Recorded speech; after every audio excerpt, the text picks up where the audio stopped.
My name's North Star Pequawquet Stonechild. Right now I'm on Muskegon First Nation out by Lestock, Saskatchewan.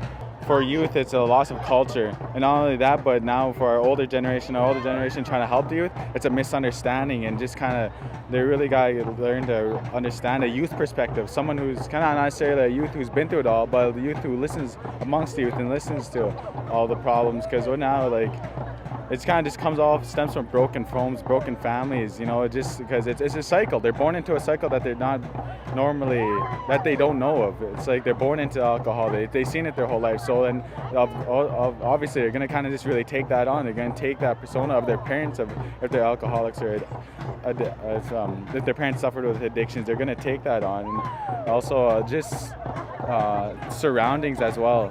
Like your surroundings really play a factor, because even back then what we had was we had nature surrounded us, but nowadays we have the city culture, and that's city-wise, and the kind of the street life almost commonly, and that's what really kind of affects with a health, and not only but their health, but their mental growth, their spiritual, emotional, and physical growth. Because nowadays you tell someone like, yeah, so you've been to a ceremony, they're gonna think it's a powwow. And it's like they don't understand that there's ceremonies and protocols that's a different style from a powwow. A powwow is more of a cultural recreation, you can say, but opposed to like ceremonies, there's protocols, there's those teachings, there's those lessons in there, and just like basic ones of like how to set up a teepee.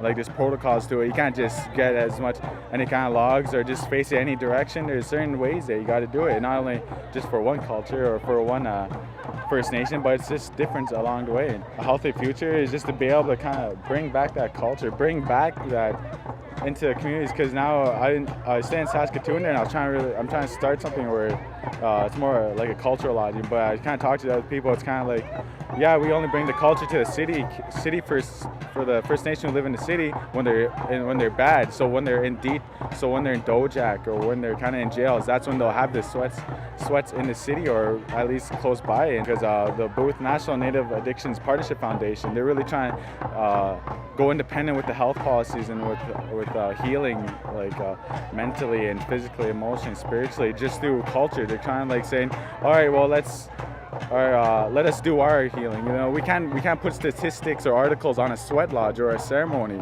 We just know, because it's been working for us for so long, and even before pre-contact with the Europeans, it's been working so well. It's kind of like time to bring that back, bring that independency through health, through our own ceremonies and whatnot. My name is Karen Pasqua, and I come from the Pasqua First Nation, hailed in the beautiful Capel Valley. At the top of the list my guess would be diabetes, because I have a lot of family members. Like, it's a personal experience with it. My father was diabetic, and not until he was in his elderly age, but he has had it, and so did two of my brothers. So, and I understand it is hereditary. But that's a good thing. What they do is they're keeping track of it. So not just that, but like heart disease and whatnot. And they have like health community awareness type things they offer the community every month. Diabetic clinic is one of them. So it helps to keep the public aware, the community, which is a good thing. Especially in this day and age of all the sugars and sweets out there. So it's good to have someone and a group of people to kind of guide you and give you information on healthy eating and healthy food habits and what have you. I know it's hard because they taste so darn delicious, but to cut down on sugar products such as pop, candies, what have you, and to try eat more healthy vegetables, cheeses, rye breads and things like that. And it's good to experiment too, and not to try and instead of the same old things all the time, to try different variety of foods out there that they might not look too pretty, but they're very healthy for you, and you never know until you try something if you like it or not. Medical transportation would probably be a priority from my community to try and get to see the doctor or specialist or whatever, what have you, and a lot of people don't have the means to get from point A to point B. My name is Sonny Gamble. I'm from Beardy's Okanagan First Nation. Well, from what I see, it would have to be diabetes. More of my family members have been getting diabetes, whether it be sugar or whatever, and obesity is another major problem on First Nations reserves that I've noticed. My personal opinion on that, anyways. Heart problems, breathing problems, I suppose, have to do with respiratory problems, I suppose. A lot of smoking, a lot of smokers out there. And if we could just try to bring that down as much as we could, as I know it's a hard thing to do. I myself am a smoker also, and to try and quit smoking, well, that is very hard to do. I've been smoking most of my life. Alcoholism, one of the major ones would be alcoholism. They do classify it as a disease, and I do believe it is. I would have to say probably the diet. You get them on a regular, like a more healthier diet than what they're on at the time, And when it comes to diabetes, well, you'd have to, I suppose, think about their weight problems, to bring that down, and health, fitness. For myself, personally speaking, I've been involved with boxing, and the kind of regiment that I endured as a boxer helped me, with those kind of problems. I have a more positive outlook when it does come to treating your people. You just don't just see them, check them out, and then send them on the way. If you have to have a thorough examination of each person that's suffering from, whether it be just a sore chest or a headache or stuff like that. Make sure that you're checking your blood pressure, how good your lungs are, for one thing. Your diet. Make sure you have a good diet. Enjoy life a little bit more. Don't be stuck in one spot and expect that your health to improve. You've got to go out there, do the pole scene, do soccer, do ball. Get out there, enjoy life. I'm a traditional dancer too, but and the more I dance, the better I feel. Really. Doing sweats. You go to sweats, get back to yourself. 5, 6, 7, Believe in yourself a little bit more. 9, 10. And her mother loved to count the stars. Cool. You know why? Because Right. the stars would DJ Roy Ninch Nikashan. You don't mind if I speak a little bit of my language? Yeah. And where are you from? Ila Lacrosse, Saskatchewan. Well, historically, I think with Aboriginal health, cancer seems to be a big thing, diabetes, and poor health. In our community, there's a high rate of cancer and diabetes, and of course, we have issues with a high percentage of Hep C and HIV. Yeah, but the older people mostly experience cancer, diabetes, high blood pressure. Well, in our community, we have a hospital there. We've got an excellent professional people that are providers. However, a lot of our people that get medication, particularly the older people, sometimes when we get pharmaceutical supplies, they don't work on a lot of our older people. So people like myself and my friend here, we use a lot of traditional medicine, which has been used for thousands and thousands of years. So a lot of us are reverting back to that, going back to the land to use some of the medicines that our great-grandfathers, our great-grandmothers used over the years. So A lot of our teachings are based around the value of medicine and how it came about, but also we use the sweat lodge quite a bit for ceremonial purposes, for spiritual purposes, and for healing purposes. So for us, it's nothing new when we go back to use the medicines out of the land. It's been there. It's just that it was never taught and it was never written. So, but there's an era of us people that are going back there, and we're trying to practice that, and we're trying to teach that to our youth as well. A lot of it is based on teachings. A lot of it is teached on people handing over information and sharing knowledge. But also, I think education is key, because a lot of our younger generation now are getting degrees of all sorts, and that's good. A lot of our Aboriginal people are going to universities and getting degrees, so that helps. But I think oral teachings, visiting with the elders, practicing your tradition, your culture, I think it reinforces a lot of that with the health scenario, right? Yeah. I played a lot of different sports. I played a lot of hockey. I played some soccer, and I excelled in fastball. I was a pitcher for several years, for probably 25 years. I played in a lot of major competitions. Yeah. I play some hand games. But I'm at that age now where I just got to sort of slow down and be careful. I do a little bit of skating once in a while. I throw the ball around. I still try to keep active. I walk a lot. I watch what I eat, my intake. I eat a lot of traditional food. I eat a lot of fish. I eat a lot of protein, homegrown vegetables. I stay away from sugar. I stay away from salt. I just want to say to the younger generation, stay away from those potato chips, stay away from those salt, stay away from those high protein sugar drinks. You know, they're not good for you. Go back to your traditional foods. I know sometimes the process is hard, but they're more healthier over the long run. Lawrence Morin in French. My great-grandparents were from Three Rivers, Quebec. And where are you living now? And Isle La Crosse, Saskatchewan, northern Saskatchewan.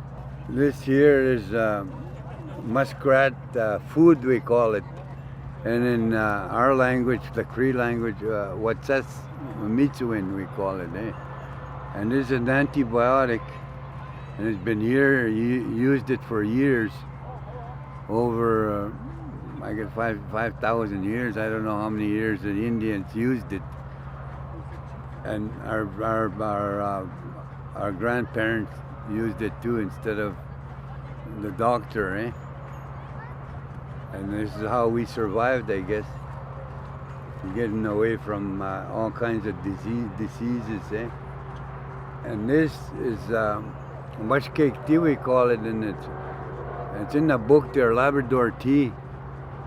And it's a lot of people say it's good for high blood pressure. Your high blood pressure, and it goes down with this. You boil it, put a little bit in there, enough for a tea bag, and you put it in your tea, and you boil it. You make tea with that, and then you can eat it. And you can mix this rat root with that, and it will be stronger. And it's an antibiotic, and it's against. It'll help you for whatever kind of sickness you have. You have a chest cold, or your nose is running, or your throat, and it helps you. And this other one too, the cedar. The cedar here, they use that for, there's a vitamin C plus calcium, and it helps you with your bones. And it helped us white people when they first come across the ocean. They boil that in the pot from scurvy, and a lot of people don't know about that. Sweetgrass, we picked this up north. It grows different places, and how you recognize it, it's purple here in the bottom, a little bit of purple. When it grows, you can smell it. Sweetgrass, it's really sweet, and you can, when you're walking in a bush, you can smell it like when you're walking, and How you find it is the purple here in the bottom.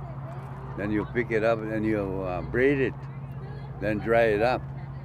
And we give it out to the elders, and they use it for sweat lodge, for incense and that, and smudges. See you later. And this other one, sage. I picked this up in Batoche here on Sunday, and they use this for smudging. Plus, they use it for that turkey stuffing. There's a lot of stuff in the bush, like mint tea. You can pick that up and make your own tea. We teach them.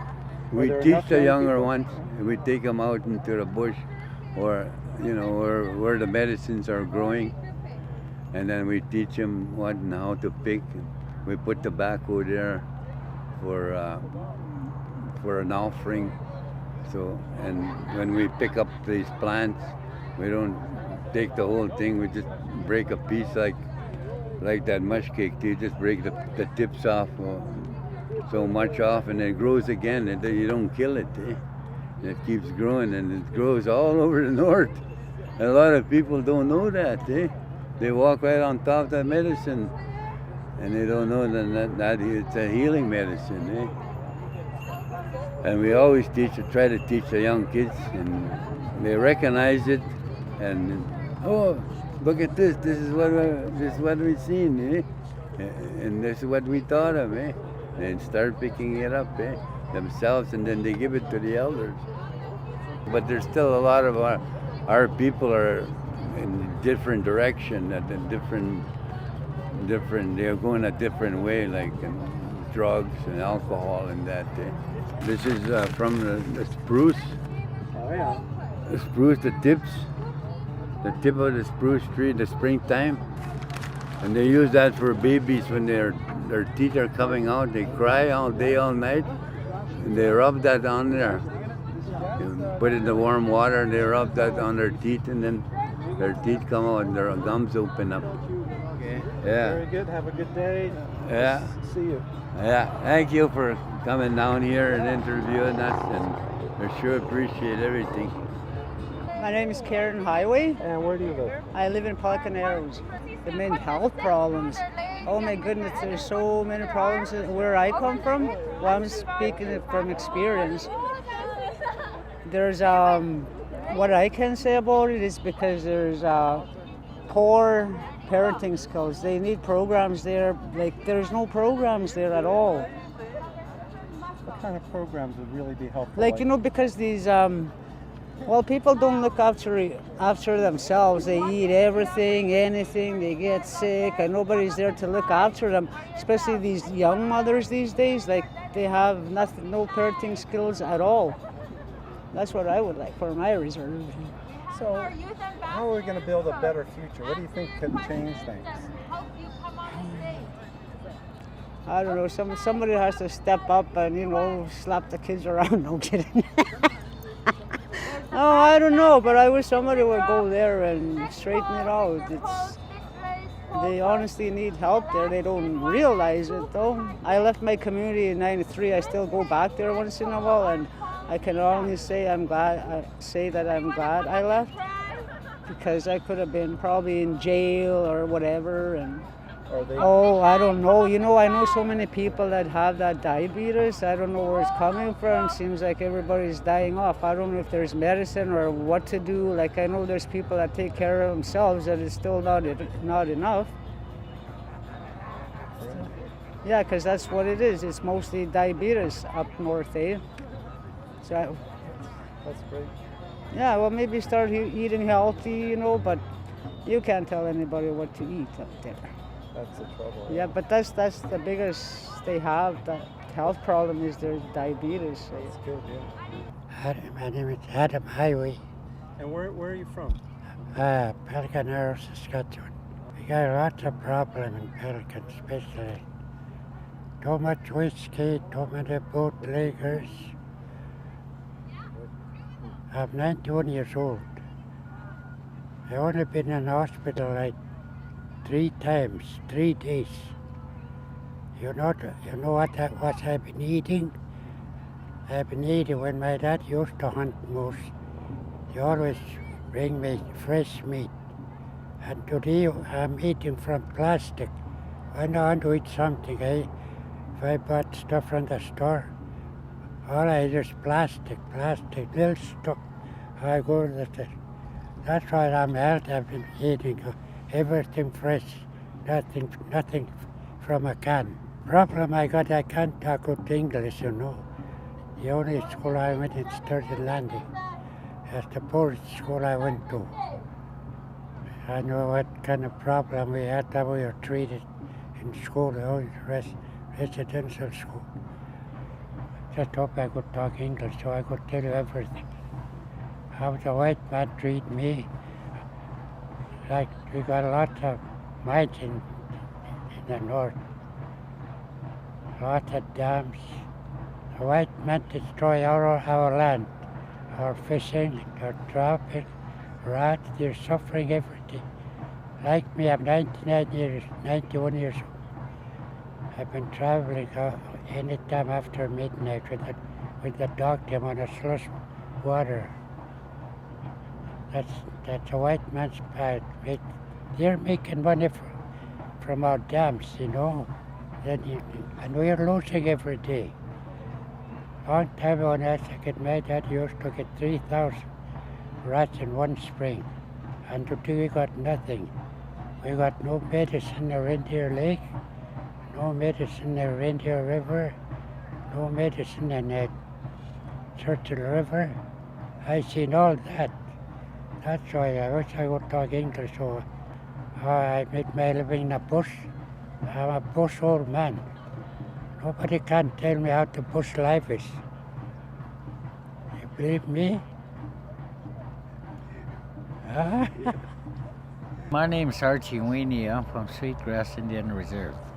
But right now I work in the city of Regina. More or less self-employed as an elder. So, okay. You know, a lot of people aren't aware of the teachings, you know. Well, first of all, I am an example. I came a long, long way through healing. So I have to be balanced out in order to do this kind of work. So when you do alcohol and drugs or something, it slowly deteriorates your well-being. That's all it is. Your spirit, it's broken, battered. So that's number one, is to abstain from anything that alter the state of mind. Nowadays they kind of overpop pills or whatever. I think it's the energy that is put into a home fire. It's up to the leader if they're gonna strive for the good. Yeah, you're gonna be healthy. But if you're somebody, a leader is using or dry drunk, they call it nowadays, not using but still behave and act like that, well, yeah, it's gonna affect you, your well-being, your spirit. But through this kind of journey, it's so sacred that it's hard to do, but you find after a while, but it takes a while. It doesn't just happen overnight where you get a quick fix. It's not like that. You gotta earn it. And there are ceremonies that we do. It's called papeo, health-wise, luck-wise. There's ceremonies like that, and I participate, and I take it home to my home fire. I do sweats today, and if I miss 2 Sundays in a row, 3 Sundays of the sweats that I do, I start feeling a little bit off. Yeah, so I have to get back into that sweat. That's how it was done long time ago. Nowadays, look what happens. People use drugs, alcohol, I'll say technology today. They spend time watching TV without spending time for themselves, to think for themselves. Now kids copy that. Oh, okay. And then they get bored if it's not what they like there, and then if you don't get them this and that, well, they get bored. And then alcohol and drugs are waiting for them. See? So today we need positive, good leaders to lead. You know, the other day I'll mention I seen geese crossing a street. There was a big one in the front and the little ones in between. And the big one in the back. Look at these geese. They're not doing alcohol and drugs. And they're leading their young in a good way so they won't get run over by a vehicle. You know, they're smart. And they're leading. Now we're humans, we're smarter. Supposed to be wiser and so on. So we need good leaders like that. My work, it's open. I don't, it's open to everybody, all nationalities, the work that I do. My work is to connect them to His kindness. That's why I do this. Young people, they say nowadays, I know. Oh yeah, they know. The dark side. If they only knew what they're feeding. He likes that, the dark side. He laughs about it. So young people won't listen to authority, or they're going to be taught something nice. So I try to wake these young people. Look what it's doing to you. I am an example. I came a long, long way. If I'm going to eat something, I ask Him to bless it with His kindness. That it be medicine. And when I take it in to come into me to make me healthy. Now I understand that. Now if somebody else that's negative cooking something, well, I don't want to eat that, hopefully not anyway. Because that's what's going to go into me. Maybe this person's using drugs and alcohol and putting energy in there. Okay? Maybe this person overeats. Okay? I don't want that. Gotta be healthy. A leader has to be healthy to be a good example. So I always say that, believe in something. Go seek somebody that does well, and that's what they'll pass on to you. Or you go see somebody that's negative, yeah, that's what you're gonna get. So I always say, but he won't mislead us. Because he cares about his kids. And that's my earth life, earth health, earth luck, young to old. And that's why I'm in part of these ceremonies that I do. But we gotta listen. When you listen, you take it in, the spirit, the good spirit. Anybody can say, oh yeah, I'm a dietitian, and oh yeah. I had somebody teaching about control and balance. Oh, okay, hey. Makes a living out of it. Oh, okay. I'm glad to meet you. Come into my sweat, I said. This is my balance and control, I said. He came in, he didn't even last around. And here he's teaching about balance and control. You know, this is all natural, I said. I can't lie about anything because he knows anyway. Now, if I can control and balance myself in there, hey, I came a long way, and it's a blessing. And I give thanks. Hi. Thank you. My name is Clayton Finday. I'm from the Sweetgrass First Nation west of Battleford. Well, the health issues have really changed since I was a young man. Like a long time ago, there was no such thing as diabetes or health problems, even eye problems. But our diet has also changed drastically, our lifestyle. Like, we don't exercise the way we used to. We used to have to exercise to grow our gardens, to haul water, to go and cut our wood, to go and hunt. And we ate a lot of meat from the wildlife, like the deer, the moose, prairie chickens, partridges, whatever, rabbits. And they were a healthy source of food. Now we have so much additives in our food today. Like most of everything we have is sugar, salt, which causes health issues, very bad health issues. And a lot of people suffer from diabetes that never suffered from diabetes a long time ago.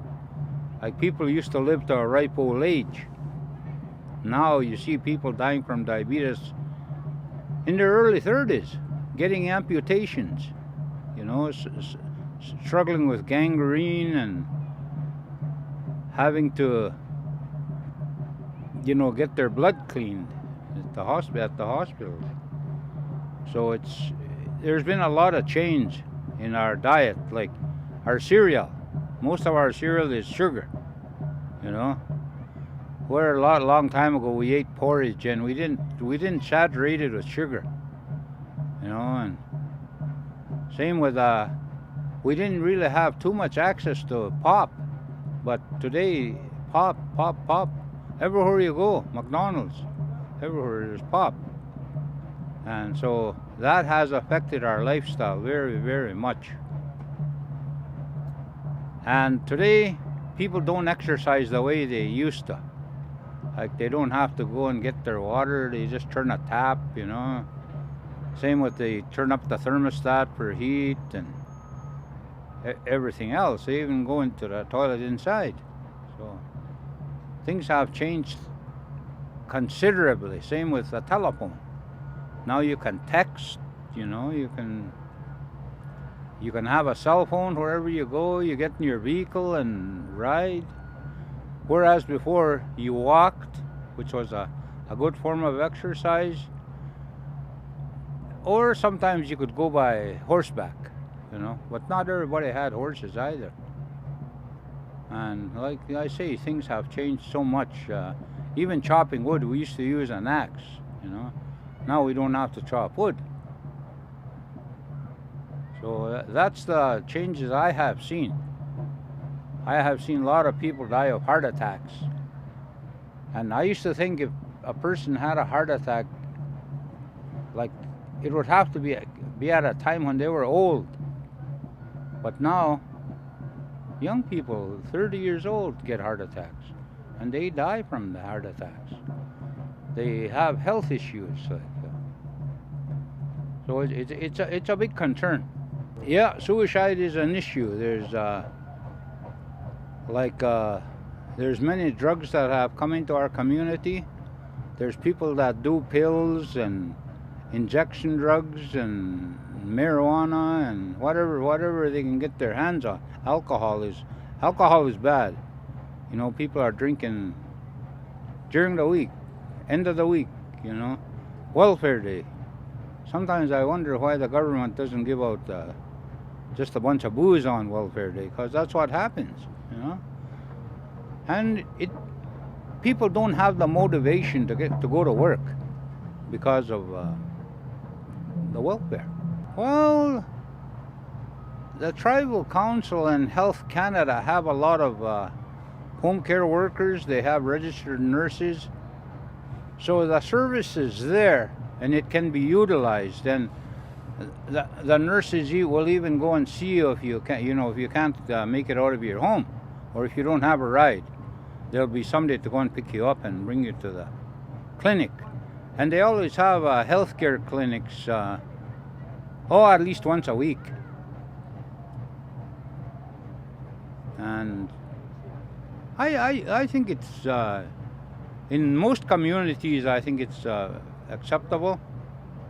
Like some people still like to go to the doctor, and many years ago, when I was just a little boy, a doctor used to go from house to house visiting, and like my uncle used to be the interpreter for the doctor, and when he'd come to our house and tell us the doctor's coming, and he's got a real long needle and it's sharp, and so we died. We became scared of needles. And me, I've had diabetes all my life, and I've got to give myself 2 needles a day. And when I first had to do that, it was very difficult for me to inject myself. I was scared to hurt myself, Even When I was a little kid, I didn't want to go and see the dentist because I was scared of him. So I tried to put up with as much pain as I could. And now I'm teaching my grandchildren, don't be afraid, like I show them this is how I fill up my needle, and this is how I inject myself. And then they ask me, can we give you a needle? I said, go ahead. And I never show any pain or discomfort, and they give it to me. They're happy. So now they've accepted that too, that, hey, it's for my own good. In order for young people to be healthier, I would say exercise more. Exercise on a regular basis. Eat healthy food. Try and stay away from too much salt, too much sugar. It's good to eat wild meat many times, like even it's no good to eat too much bread or bannock. Like I realize myself, let's say if I have a couple of pieces of bannock, my blood sugar should go sky high. So, and get yourself checked regularly. See if you have high blood pressure, see if you have diabetes, And like I said, exercise is a very integral part of your life. Don't be afraid to walk somewhere, Don't be afraid to get into sports activities, hockey, ball, running, biking. Because now it's so easy to jump into your vehicle and boom, you're gone. And where I live, there's a lot of lakes. So people have access to go swimming to the lakes, and that's a good activity. Lakes there. And drink a lot of water. You need a lot of water to keep the moisture in your system. Yeah, eat very, very healthy. That's what I would recommend. Eat very healthy, exercise a lot, keep in touch with your health issues, your high blood pressure, your blood sugar, whatever else that may come upon you. Because there's so many. It seems like there's so many diseases now that are coming out, and don't get into drugs or alcohol. Drugs or alcohol will shorten your life. I have a friend that passed away not long ago, about 2 months ago. She was only 24, and she died from sharing needles. 24 years old, and she was such a beautiful person, beautiful woman, And I used to tell her, don't do that, look ahead. I told her, you're such a beautiful woman. Find a husband. Find somebody who truly loves you, who will care for you. Who has no addictions, Somebody that wants to live a good life, share a good life, have children. But she didn't listen to me, and now she's gone. I know myself, I went to residential school for 13 years, and I wasn't allowed to talk my language, or my parents also went to residential school, and I've never known them to smudge, to pray, to go to cultural ceremonies like the Sundance, I've never known them to do that. So as a result, I didn't know anything about culture. I had to learn from an elder who had the patience to talk to me, to show me. And that's what's brought me a long ways. And I think your relationships too have a thing to do with, like me, I never learned to bond with my parents because I was always in boarding school. I'd go the third week in August, and I wouldn't be back till June 30th next year. And my parents were into alcohol abuse, and they were party all summer. So you never get a chance to bond with your family. But like I say, you pray, it makes a lot of difference, really. I go to sweats, and things like that. I make sure I pray. I pray several times a day. I thank God for all He's blessed me with. Even if I'm not feeling good, I still thank Him for blessing me with another day with good health, happiness, letting me be addiction free. It's a good message. Mm-hmm. Well, I appreciate it. Okay, thank you for giving me this opportunity. Oh, thank you.